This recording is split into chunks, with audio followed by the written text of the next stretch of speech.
All right, this would be Atlas's 6th trailer loading lesson, and he's gonna start getting in the trailer about halfway, so I'm gonna just take his halter off for the sake of that. I like to trailer load like in a leather halter, a breakaway halter, or at Liberty, especially with Atlas and the other, my other Mustang. Liberty seems to work the best. So now he's already offering me that prior behavior, and he's offering getting halfway in. So this is just the next step in his training. Like, I don't want to get too crazy and ask for too many steps. I'm perfectly fine with one leg in, honestly, but usually they find it a bit easier if they just go halfway in. So when he steps in halfway, I'm going to click him and give him a treat. I might give him the first few times they get in halfway, just to show, like, yes, this is what I want. I wanted you to come in. And so he took another step forward. I am using the target now. So I just have like a little crop that he knows is a target and follows. And I'm just kind of staying in the divider because I moved over there when he was just investigating the ground. He also knows backup, so that helps too. So I'm just asking him to come in and out. There we go. And I'll click him for that. He's just following the target back, so that looks awesome. I just want him to get used to getting in, backing off, and it's not a big deal. But I moved to the divider when he started investigating and starting to get on, because he really wanted to paw with his front legs really big, and I just don't want him to jump in and then get scared and like trying to turn around or something. So it's just easier if I'm on the other side. I can cue him and work with him a little bit better. There, I'm asking him to follow that target out. Once he backs out, I'm going to click, and then I'm going to go ahead and feed him. So it's important with the trailer loading to balance your training. It's important with all of it, but what I noticed is they want to get stuck just going in and kind of staying in, which is good, but you need to have an opposite behavior for that. So I want to make sure that they can back out nicely and calmly and on cue and stay there until I ask them to come in, because Atlas just really wants to come in, and Castor does the same thing, which I needed to watch in the beginning.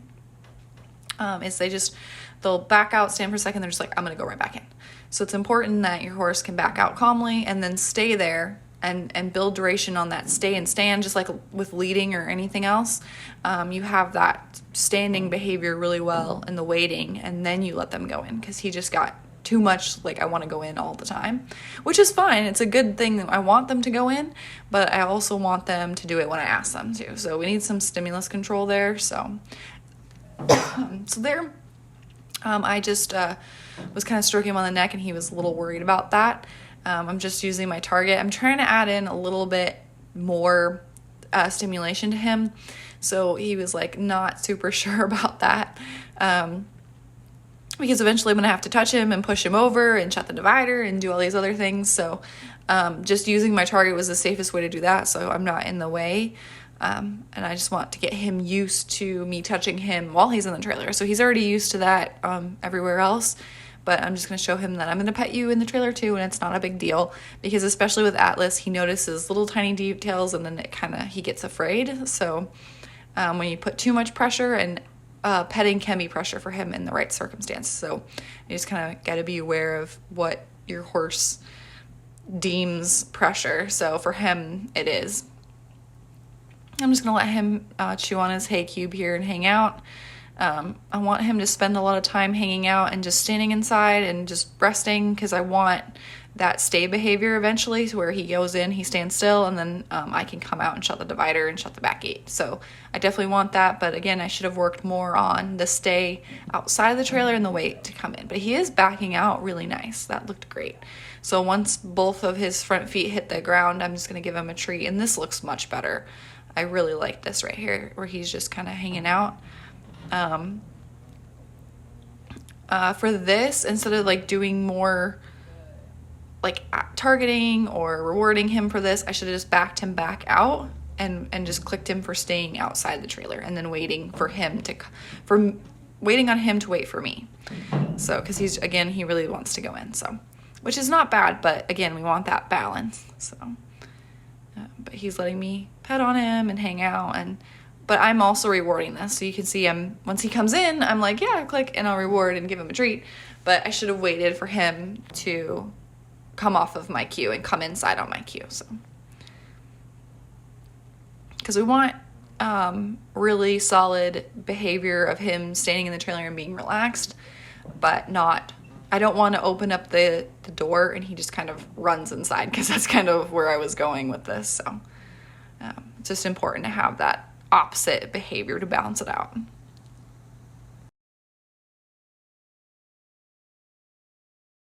And he's kind of just touching the side there.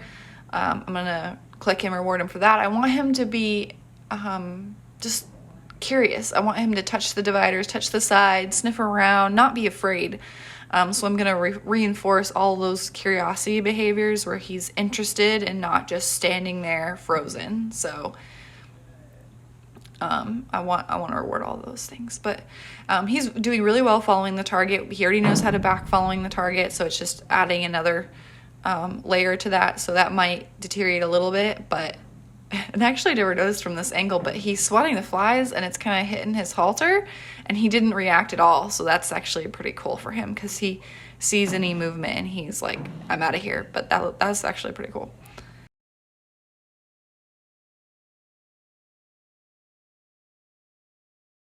He has a lot of flies and bugs here, so I'm just gonna let him swat his flies. It's not a big deal.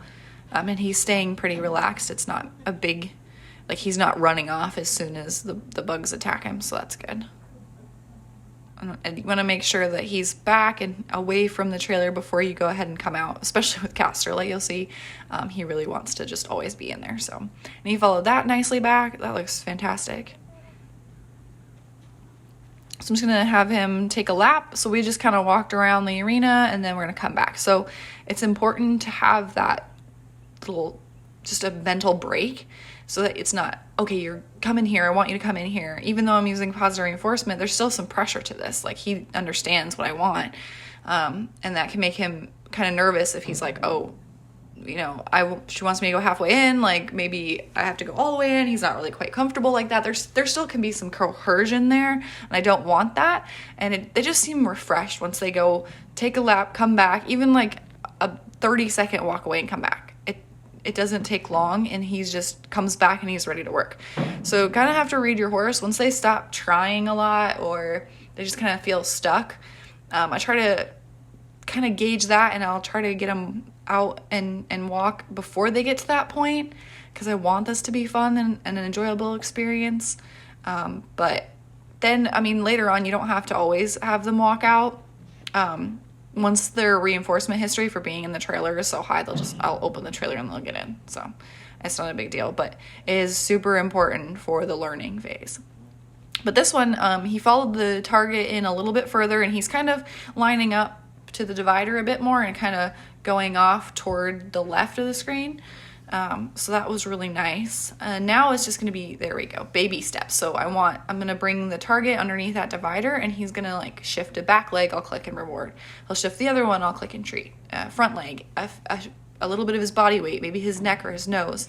Any of those I will reward. If he backs out, no big deal. It's not a big deal. So I'm not going to reward him for backing out, and I'm not going to immediately reward him when he comes back in, because I don't want to chain those things. I'm not sure what I'm feeding at the moment, but I don't want to necessarily do that. I wouldn't get in a habit of doing that, because I don't want him to think I come out and I come back in and that's the behavior you want. So I would just give him a moment to like stand and wait before I would feed him, or give him a moment, then have him target and then feed him. So he's getting that reward for standing versus coming in and off. So there's like kind of a pause there. But he is confidently getting in and out halfway. So we are making some progress here. And really, he didn't have that many sessions. Like, they're really spread out. I think this is the 6th one that I filmed. I know he's got a couple that I didn't film, but overall, like, he's picked up on this pretty quickly. And the enthusiasm that I see with the positive reinforcement is absolutely amazing. Like, they all want to get in, and they never did before. So it's pretty cool. But I make him back out and stand still so I can come out, and I just kind of hold that target so he can hold on that while I come out. I have him back up, and that was fantastic.